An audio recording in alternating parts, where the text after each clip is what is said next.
Hey, what's up, everybody? This is Gary Holt from Exodus and formerly from Slayer, and you're listening to The Razor's Edge.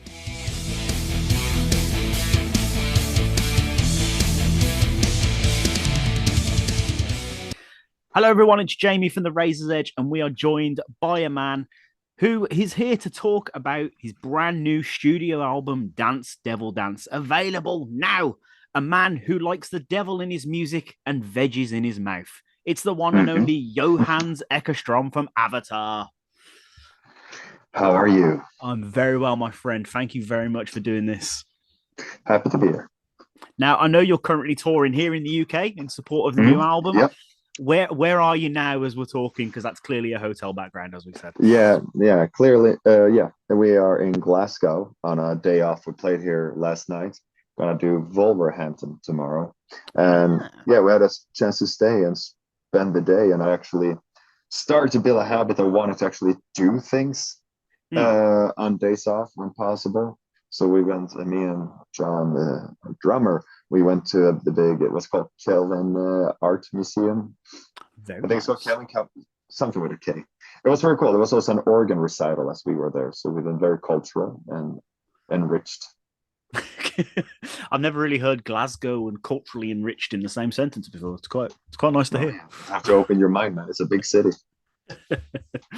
So, talking of the new album, Dance Devil Dance, to be releasing an album now, I imagine you must have started working on this during the COVID times, the pandemic times, as we talk.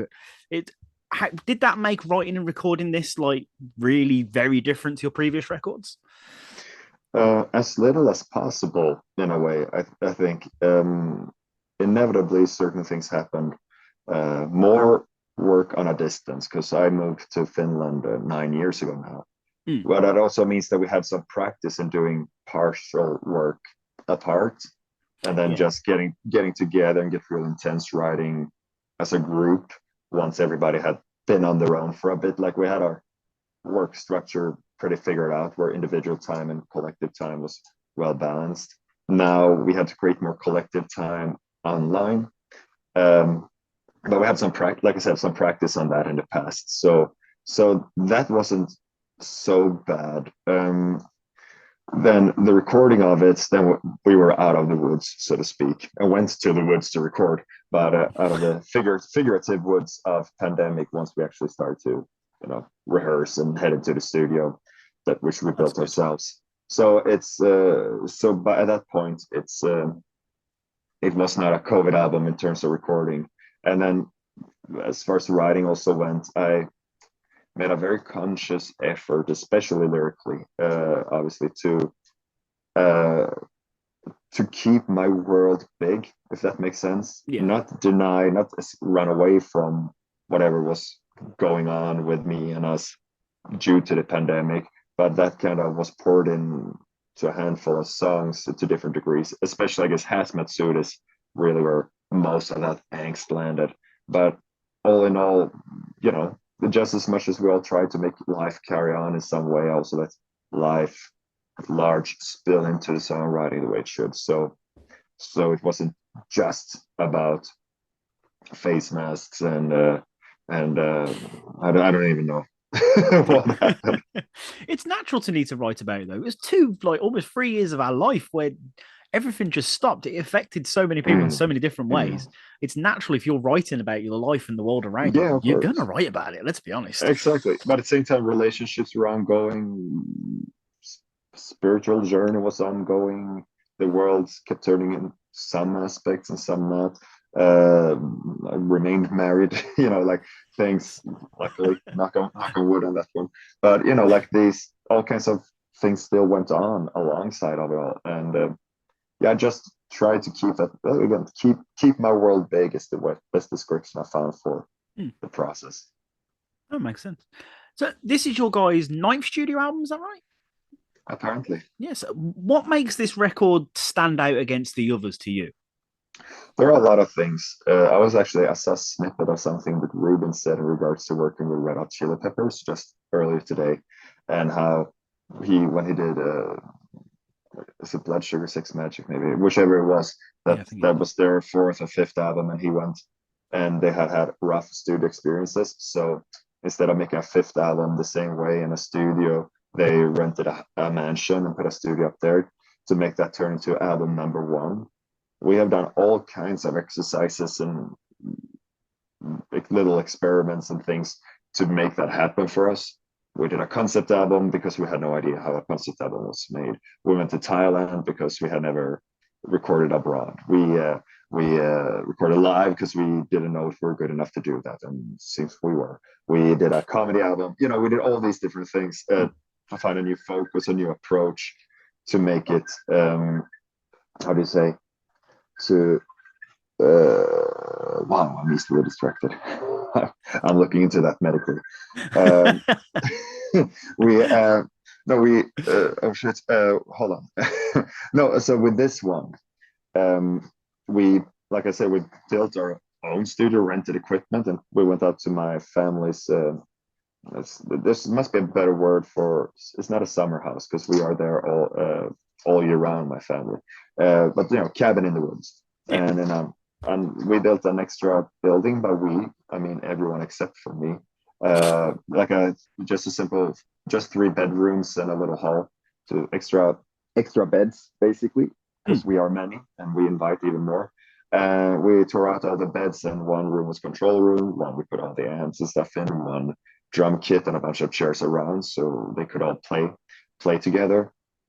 And away from everything, it's a very strong contrast to having been to LA just before with Hunter Gatherer doing the whole LA thing. And now we wanted something rougher, something gnarlier, because we realized in a very fancy high-end environment, you kind of end up doing what I feel. I got a very fancy high-end mindset, and Hunter Gatherer sounds great because of it. It's a lot of low end, a lot of hi-fi kind of vibe to it. Sounds big, but between that one and Dance Devil Dance, Cannibal Corpse released an album, and I was kind of reminded with, wow, you know, guitars can be dangerous, and that's a mid-range thing. The saliva, the spit, the blood, the puke is in the mid-range, and we wanted something gnarlier, so we did a whole process that felt more earthy, organic, bare bones, and us versus the world, in the sense that it was just the 5 of us and Jay, Rustin producer, alone in the woods, living like a doomsday cult for a month. But is that something you'd revisit for the next album, or would you like to go, oh, we did every album differently, what's next, boys? What should we do this time?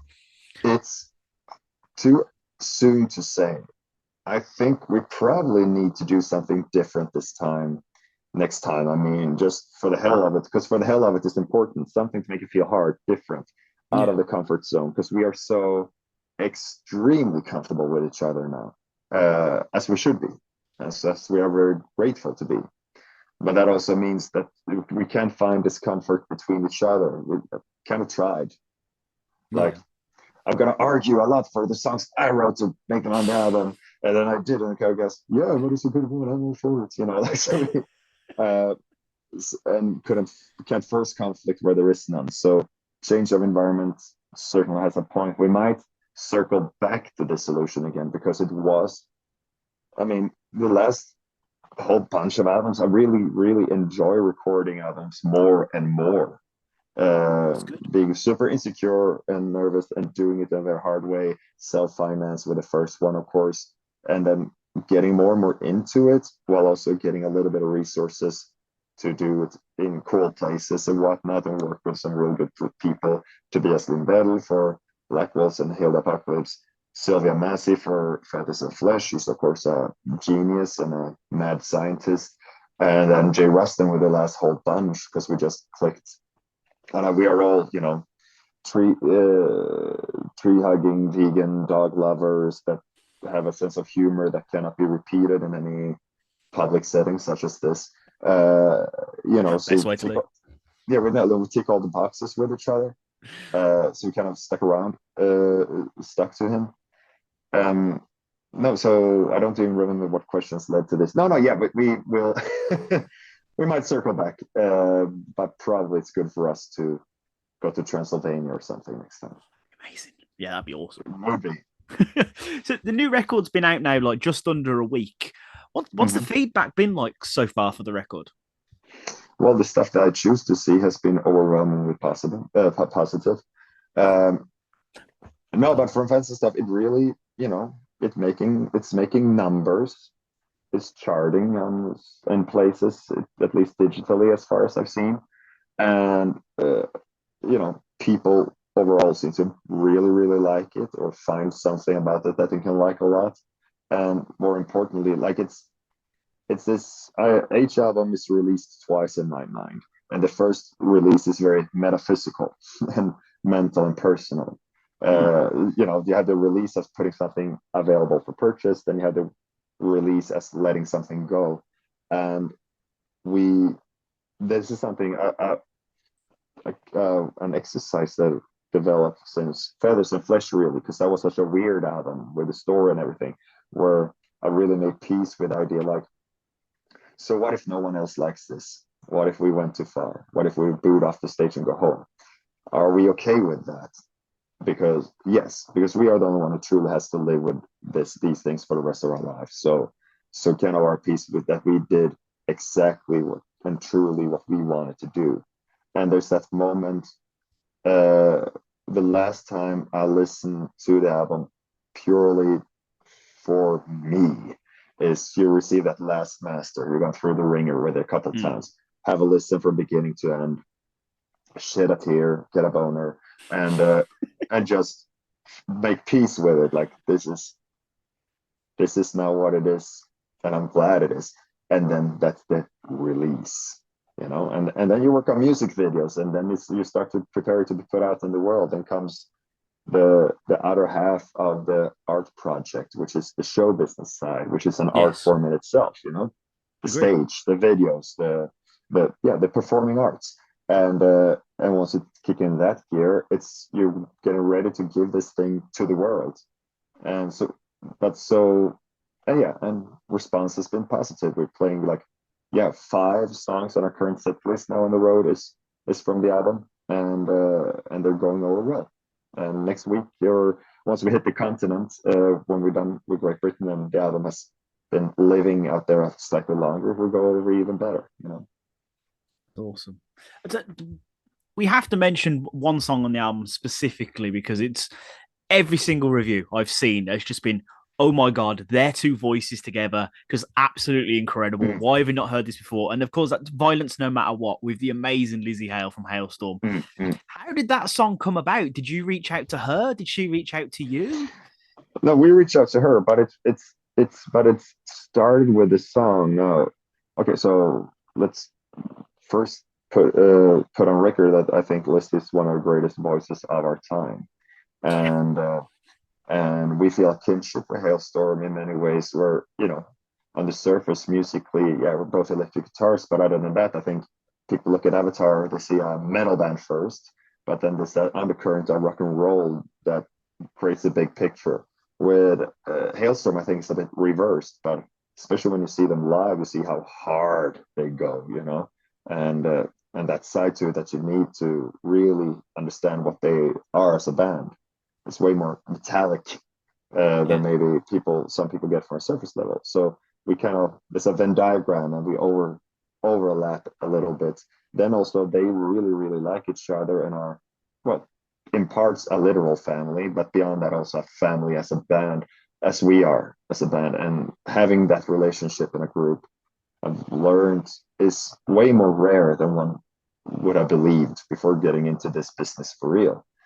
So tremendous respect for him stuff. But the song, we didn't start with, oh, we need a name or something. And Lzzy is, on top of being as great as she is, she's also a name. But it started with a song. It starts with Tim coming with this bag of amazing riffs, pretty much very far down the road with everything already. Like, because that varies when people come with ideas. So like, I have this thing or I have this song, but he had a lot immediately, and sorted out a little bit and started to work on vocals, lyrics. And the very first idea was the part of the intro there, how hard can it be, and so on, which is a call and response. So I'm like, okay, hopefully the bass line is not too hard to play while singing because Hendrik will be busy. but then it kept going, and you know, I'm there's certain bands I obsess about particularly much while writing.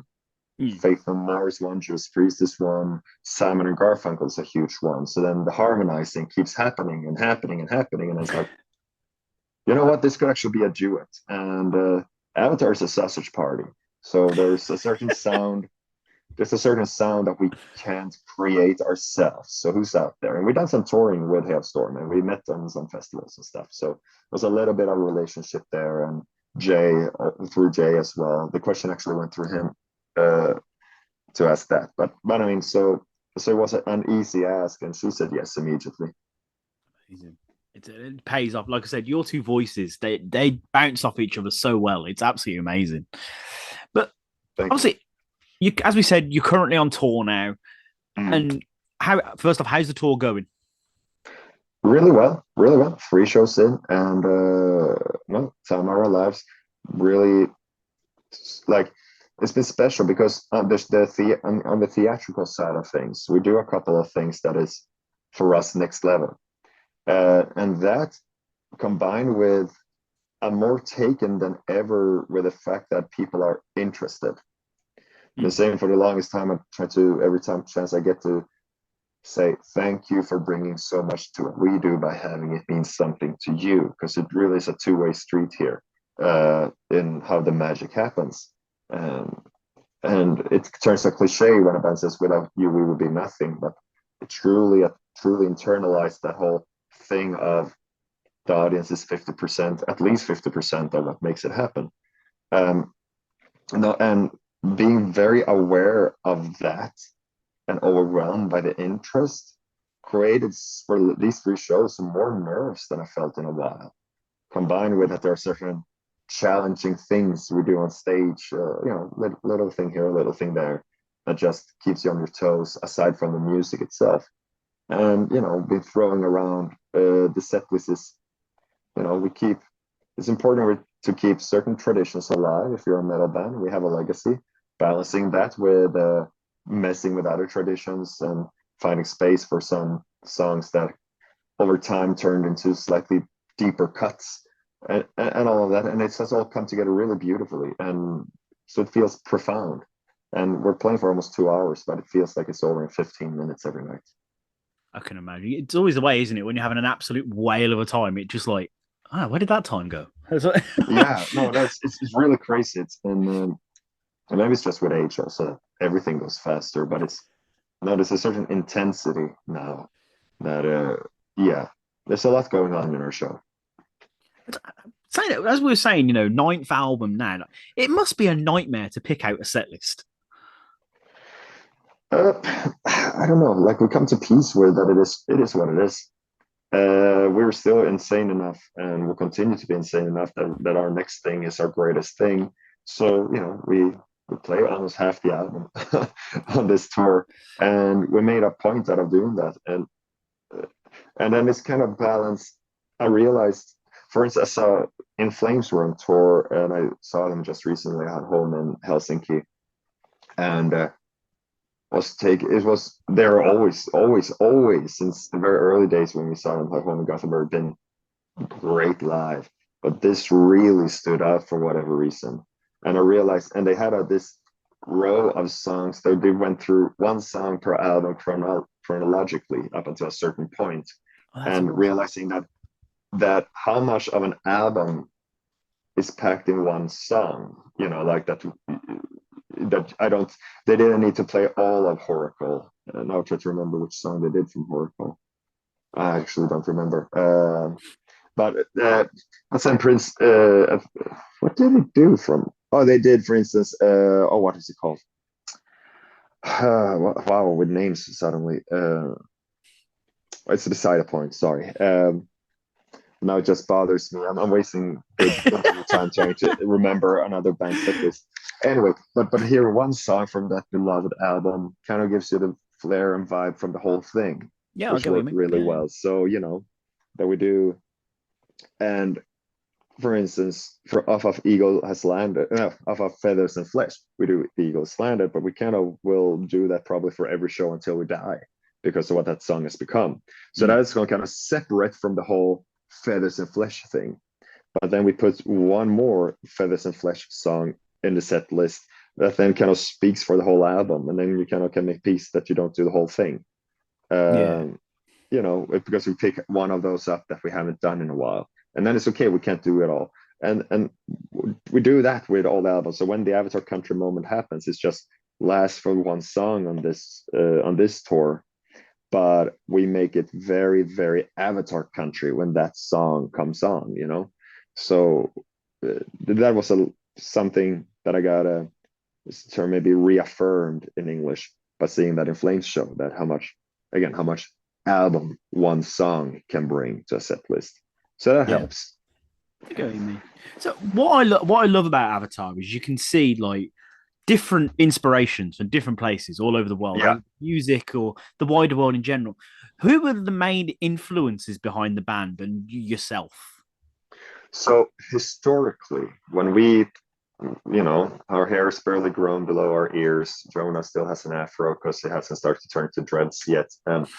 And kind of a list of bands that we would gather around. The number one on that list has to be The Haunted.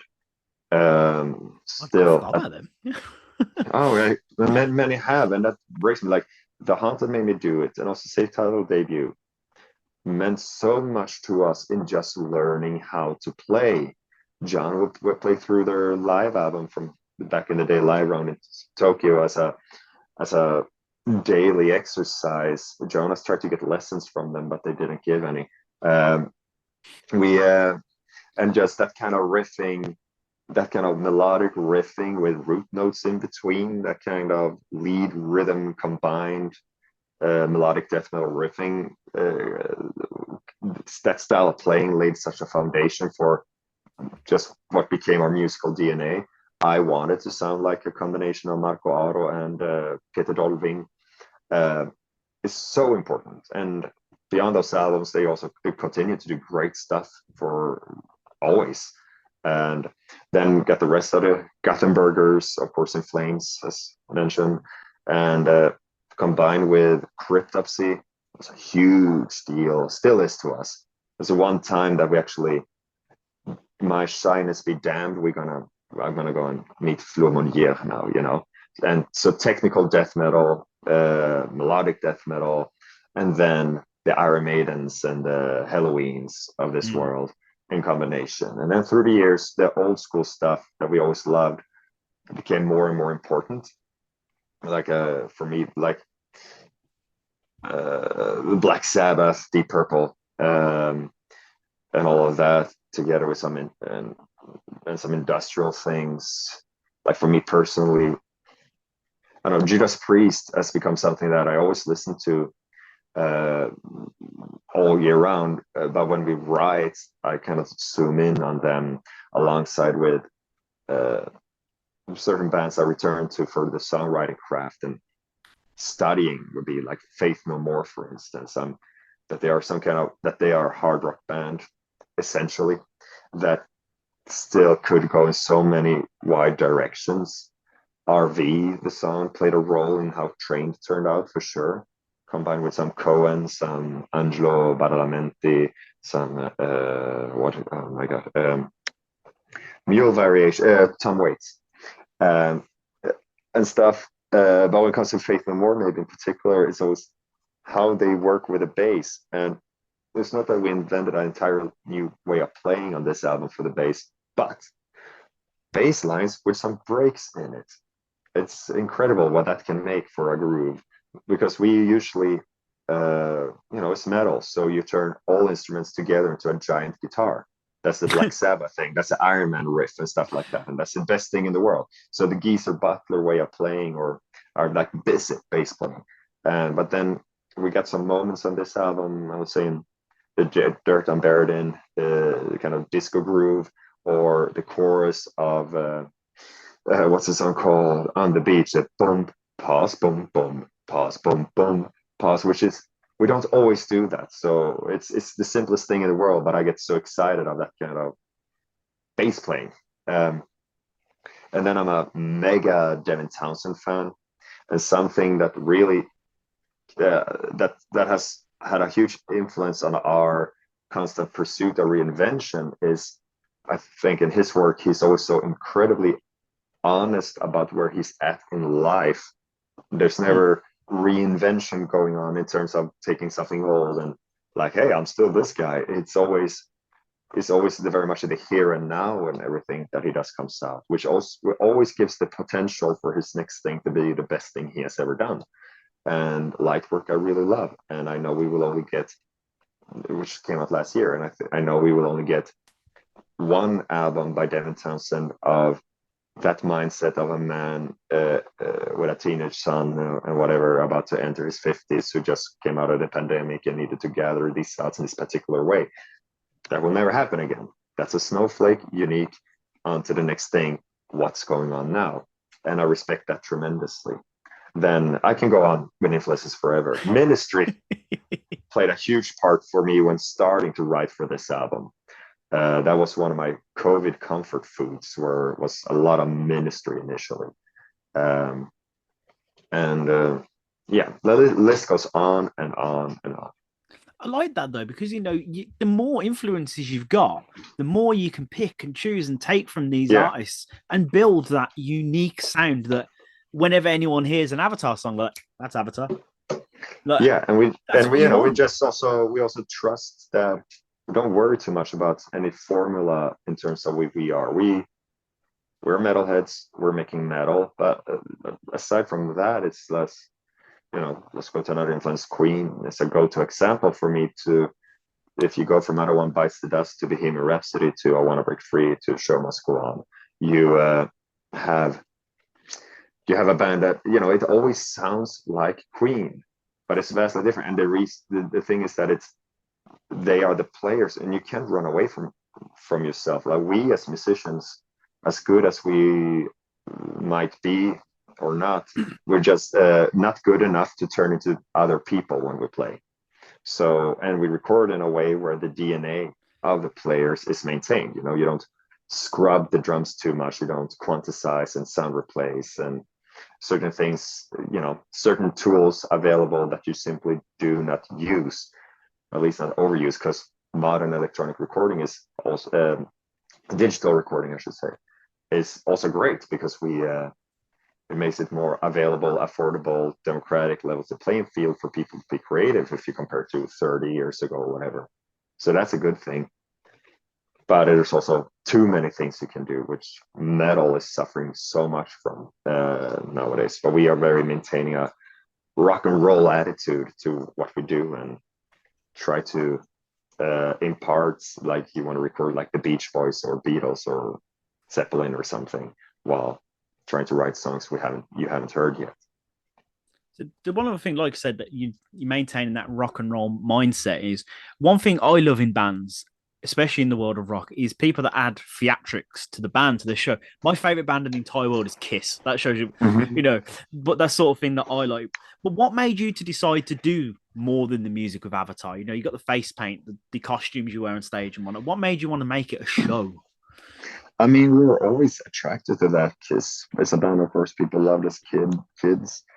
Iron Maiden, Rammstein, and for me, a lot of professional wrestling, really, and just elevating whoever you are, dialing that up to 11 when going on a stage. And we were always looking for something, always had ideas, and grew into seeing the whole thing of a band and music as a great art piece in itself.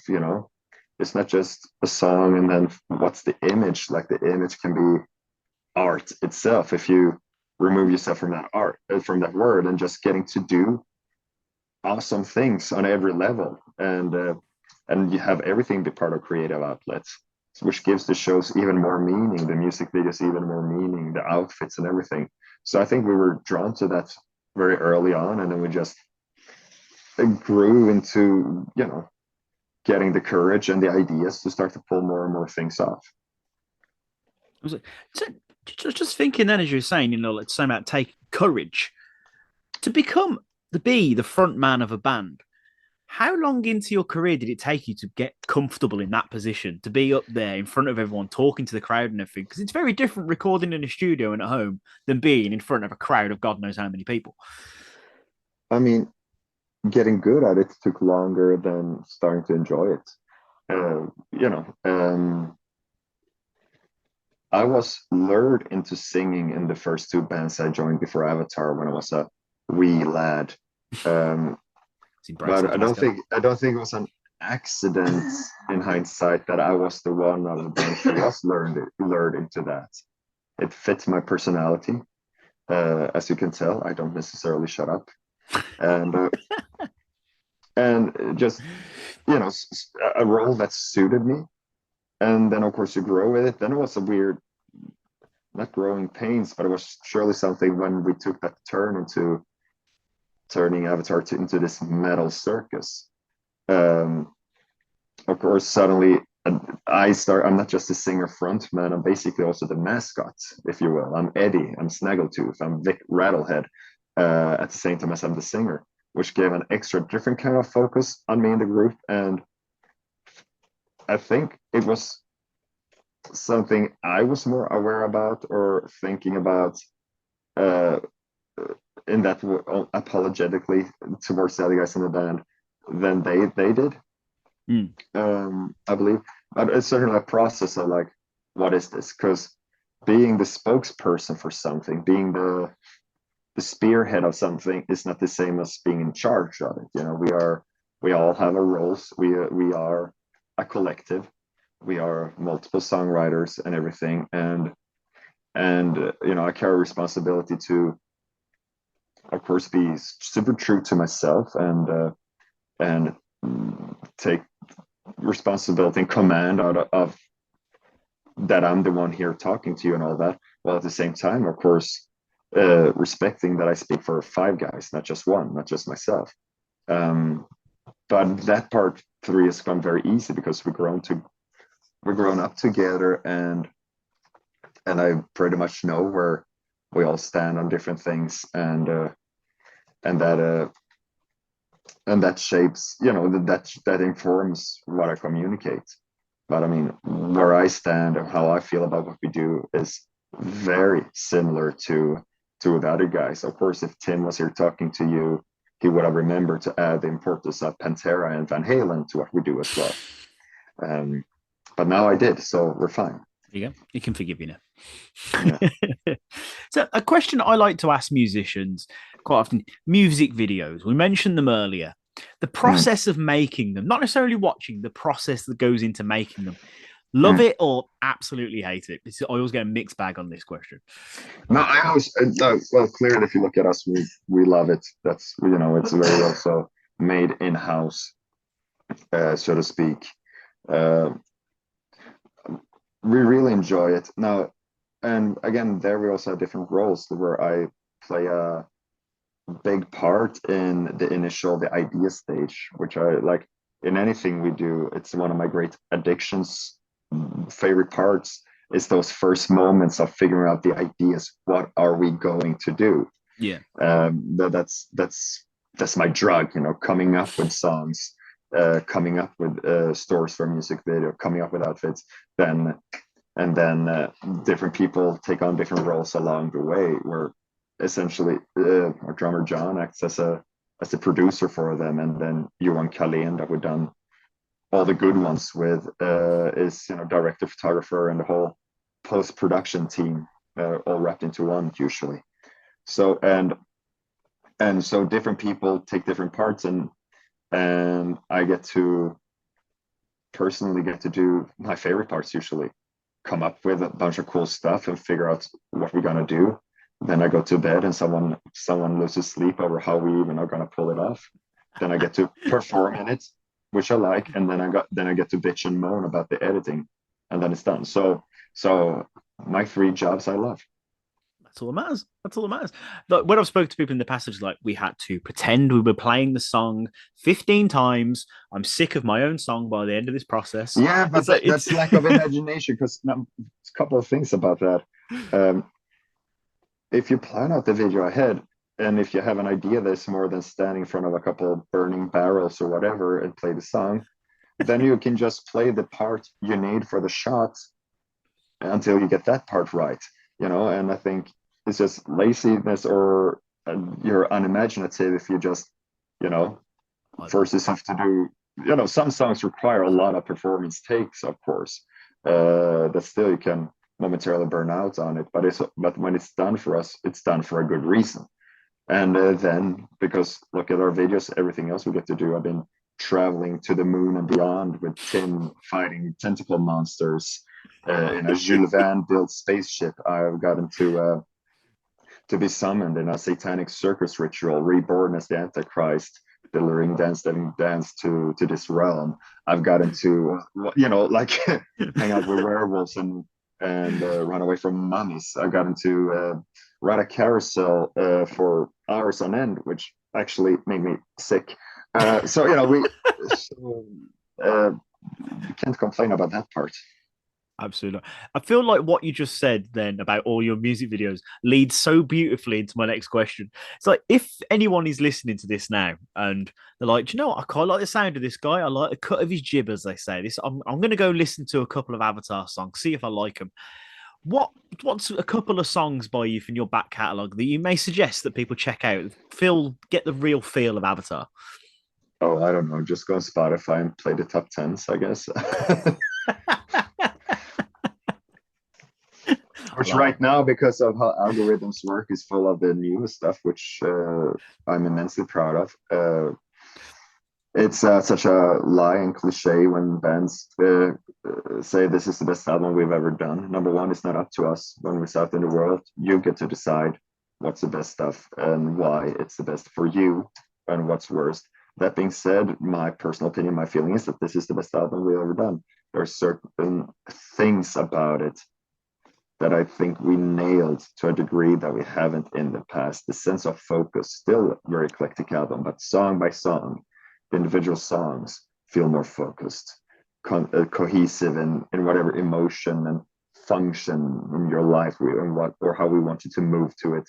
That kind of is very coherent throughout the songs. So while working on them, I finally read Rob Halford's book Confess, and when it gets to the chapter talking about British steel, focus, cutting off the fat, kind of cleaning it up in a way. We did that, and there I think we hit a new level. And the way it was produced, more teeth, more spit. I love that, and a lot of bands, they do these interviews and they're like, yes, it's the best thing we've ever produced.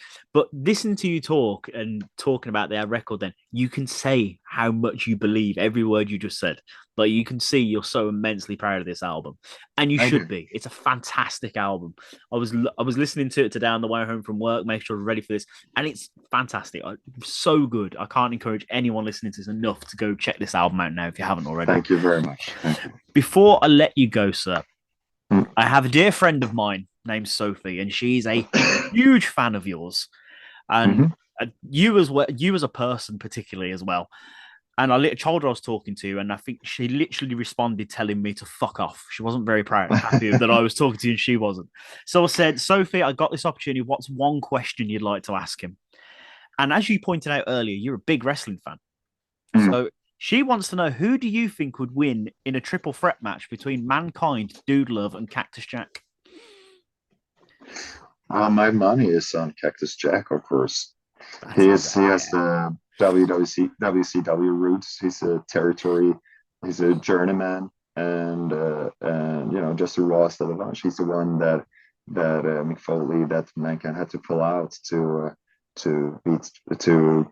No, he did. Fuck, Triple H won that. He did, yeah. He should not, but he did. He should not. But he's the dangerous one, and he's the OG of the three. So it has to be Cactus. I absolutely agree. She's going to be very happy with that answer because you got the same answer. Johannes, this has been so much fun. Before I let you go, any plugs, social medias, anything you want people listening to this go check out? Oh, Dance Devil Dance is out now and it's out everywhere. So it's a good IQ test if you can't find it. I guess it's out for everyone to be enjoyed, and please do. Wonderful. Thank you so much, my friend. This has been so much fun talking to you. I really appreciate you taking the time. Likewise. Thank you. Go very enjoy much. the rest of Glasgow and go enjoy Wolverhampton tomorrow. I shall. Thank you very much. Have a good one.